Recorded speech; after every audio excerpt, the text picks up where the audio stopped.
हम लोग पढ़ रहे हैं आज वार्ड सदस्य या वार्ड पार्षद, इसी को बोलते हैं नगर पार्षद भी। ये अपनी पंचायती राज व्यवस्था की दूसरी भाग हम लोग पढ़ रहे हैं, यानी सेकेंड भाग पढ़ रहे हैं। अब देखेंगे हम लोग वार्ड सदस्य या वार्ड पार्षद क्या होता है। अपने नगर निगम में आता है क्या, नगर पार्षद भी इसको बोलते हैं। तो वार्ड सदस्य एक वार्ड में एक होता है, यानी एक वार्ड होगा उसमें केवल एक सदस्य होगा। ऐसा नहीं कि एक वार्ड में इसमें 5-6 गो सदस्य होंगे, ऐसा नहीं होता है। एक वार्ड में एक वार्ड सदस्य होते हैं। ये पंचायती राज व्यवस्था की सबसे निचली इकाई है, यानी वार्ड सदस्य होता है ये पंचायती राज व्यवस्था की सबसे शुरुआती बिंदु है, सबसे निचली इकाई है। अब आता है गांव या ग्राम की समस्या को ही मुखिया तक ले जाता है। जो वार्ड सदस्य होता है, जो अपने मोहल्ले की, अपने टोले की, जो अपने 50, 100, 500 के लोगों के बीच की संख्या रहती है, उनकी समस्या को ये मुखिया तक पहुंचाने का कार्य करता है। एक वार्ड में लगभग 200 से लेकर 500 की जनसंख्या पर बांटा जाता है। ये कोई जरूरी नहीं है कि 200 और 500 के बीच में जनसंख्या हो सकती है, इससे संख्या ज़्यादा भी हो सकता है इससे थोड़ा सा कम भी हो, इसके राउंड फिगर में रहती है जनसंख्या। अब वार्ड सदस्य के एक सहयोगी होते हैं जिसको बोला जाता है वार्ड सचिव।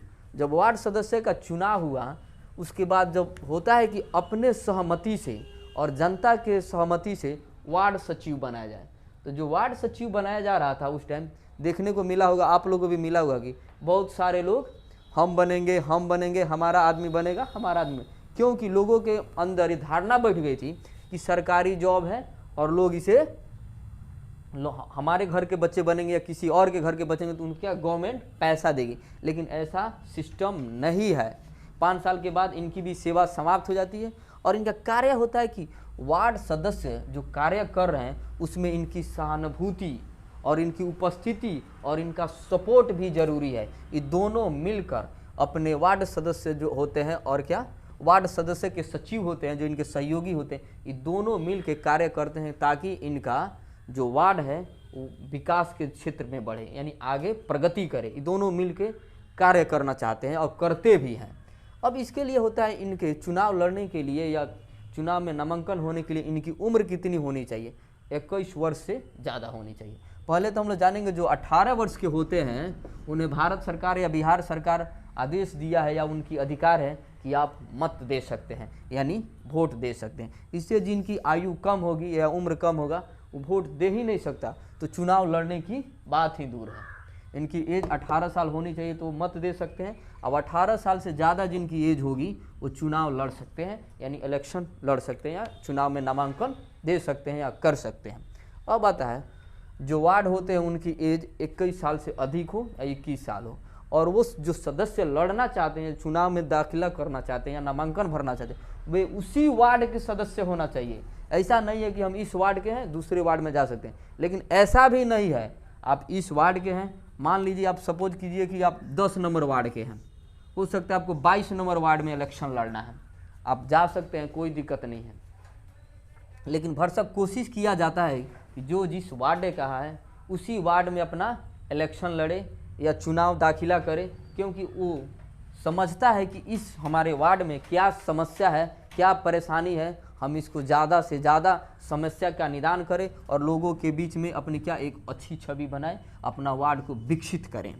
अब आता है वार्ड की एज 21 साल होनी चाहिए, वह उसी वार्ड का सदस्य हो और उसका वोटर लिस्ट में नाम होना चाहिए। अब देखते हैं इनका कार्यकाल क्या होता है। वार्ड सदस्य का कार्यकाल 5 वर्षों का होता है और इनका कार्य में क्या क्या आता है, इनका कौन कौन सा कार्य होता है। इनका कार्य आता है पानी टंकी। पानी टंकी का सुना है लो भाई, पानी टंकी का निर्माण करने के लिए जो जल नल व्यवस्था के तहत जो माननीय मुख्यमंत्री ने निकाला है जल नल व्यवस्था, यानी घर घर जल पहुंचाना है, उसी की व्यवस्था में आता है पानी टंकी की मरम्मत करना और पानी टंकी की स्थापना करना और हर एक घर घर तक पानी पहुंचाना। अब देखते हैं इसमें पानी पहुंचाया जाता है, कुछ दिन में ऐसा रूल लगने वाला है, चाहे लगा भी होगा कि आप एकदम अच्छा पानी पी रहे हैं तो उस पानी के पी रहे हैं तो उसमें पाइप लगा हुआ है, मोटर चल रहा है, बिजली बिल जा रही है, इसकी मरम्मती कहाँ से हो, इसकी पैसा कहाँ से भरपाई की जाए। तो हर एक घर में जितने नल लगे हुए हैं, जो हम लोग एकदम नल से पानी पी रहे हैं, तो उससे क्या हो, कुछ ना कुछ पैसा सारे से काउंट किया जाए, वसूला जाए और इसकी मरम्मती की जाएगी। अब तुम लोग देखना इसका बहुत सारा लोग दुरुपयोग भी करता है। पानी मिल गया है पीने के लिए, स्वच्छ पानी, शुद्ध पानी पीने के लिए, लोग इसको क्या कहते हैं, अपने आसपास क्या कहते हैं, रोड में छिटकारी मारता है, अपने फूल में पानी पटाता है, अगल बगल में भिंडी रोप लिया होगा या सब्जी का बगान लगा लिएगा उसमें भी पानी पटाता है। भाई इसका मिसयूज नहीं करना है, सबको पानी पहुँचाना। और इसमें भी एक समस्या है, वार्ड सदस्य अच्छा से काम नहीं किया है लो तो क्या किया लो, 2 नंबर पाइप लगाया है लो।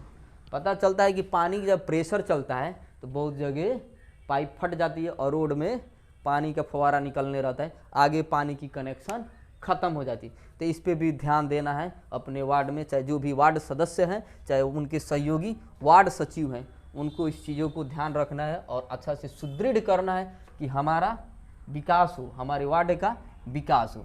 अब इनके एक नया परियोजना आई है या व्यवस्था आई है कि वार्ड सदस्य के अंदर सोलर लाइट की व्यवस्था करना है। कम से कम एक वार्ड में 10 या से लेकर 15 गो सोलर लाइट की व्यवस्था की गई है। अभी पता नहीं कितना तक ले मतलब प्रगति में है, लेकिन है ऐसी व्यवस्था कि 10 से 15 सोलर लाइट लगाना है। तो उन लोगों ने क्या करेगा, अपना जगह को फिक्स करेगा लोगों की सहमति से। ऐसा नहीं कि वार्ड सदस्य है, इनके घर देखेंगे 50 वोट है या 20 वोट है तो हम चाहेंगे इनके द्वार पे लगा दें, हम चाहेंगे इनके बैठाका में लगा दें, ऐसा नहीं है। देखेंगे जहाँ सारे जनमानस की सुविधाजनक हो उस जगह पे लगाएंगे, इससे सारे को लाइट मिले यानी प्रकाश मिले। उस जगह पर लगाएंगे जो कोई अवरोध ना हो, उसकी सुरक्षा भी हो। ऐसा नहीं कि कहीं लगा देंगे कोई दूसरा मार के फोड़ दे या डिस्टर्ब करे, ऐसा भी नहीं करना है। तो एक वार्ड में 10 से 15 लाइट, सोलर लाइट की व्यवस्था की गई है, उसको लगाना है। यानी क्या, अपने वार्ड को एकदम जगमग कर देना है, यानी दीपावली का फील आए। ये चीज़ें नहीं है कि एकदम फ्री का है, गवर्नमेंट का है ना, तो एकदम बटन टिप दिया है रात भर तो जलिए रहा है, दिनों में जलेगा। भाई ऐसा नहीं करना है। बिजली को सुरक्षित रखना है या सोलर लाइट को सुरक्षित रखना है। सुबह में लाइट इसका स्विच ऑफ करेंगे तो क्या होगा, सोलर अपना चार्ज होगा तो फिर रात में प्रकाश देगा। अब आता है इनके अंदर क्या क्या कार्य आते हैं। पहला तो आ गया पानी टंकी वाला कार्य आते हैं, दूसरा का आ गया कि सोलर लाइट की व्यवस्था करना, ये 2 कार्य आ गए। अब आता है प्रधानमंत्री आवास योजना है, जो पहले इंदिरा आवास योजना बोलते हैं, ये भी इन्हीं के अंदर आता है कि लोगों का नामांकन उसमें जुड़वाएं, यानी ऐड कराएं और सूचित कराएं किस किस मनुष्य को या किस किस व्यक्ति को जो अपने बिहार सरकार या भारत सरकार की जो आवास योजना है ये किसको नहीं मिला है, किसको मिलना चाहिए, चिन्हित करके उसका नाम इंदिरा आवास सलाहकार से ऐड कराए और मुखिया तक ले जाए और उनको आवास योजना का लाभ दिलवाए। ये चीज़ें भारत सरकार ने कर दिया है कि हर घर योजना आना चाहिए, यानी सबको पक्का के घर यानी पक्की मकान होनी चाहिए। जिसके पास है अच्छी बात है, जिसको नहीं है उसको मिलना चाहिए। लेकिन इसमें भी दुरुपयोग कर रहा है लोग। वार्ड कुछ पैसा खा लेता है, अपना जो वार्ड होता है ये भी कुछ पैसा खा लेता है। अब बोलता है कि हम इंदिरा आवास सलाहकार से जुड़वाएंगे, फिर इंदिरा आवास सलाहकार भी कुछ पैसा खा लेता है, फिर बोलता है यार विभागीय लोग अंचल में खाते हैं, ब्लॉक में खाते हैं, एक्सेट्रा एक्सेट्रा, बहुते जन खाता है, ये चीज़ें खाता है लोग पैसा। अब बोलता है लोग कि हम जल्दी करा देंगे, इसमें कुछ गड़बड़ी भी करता है।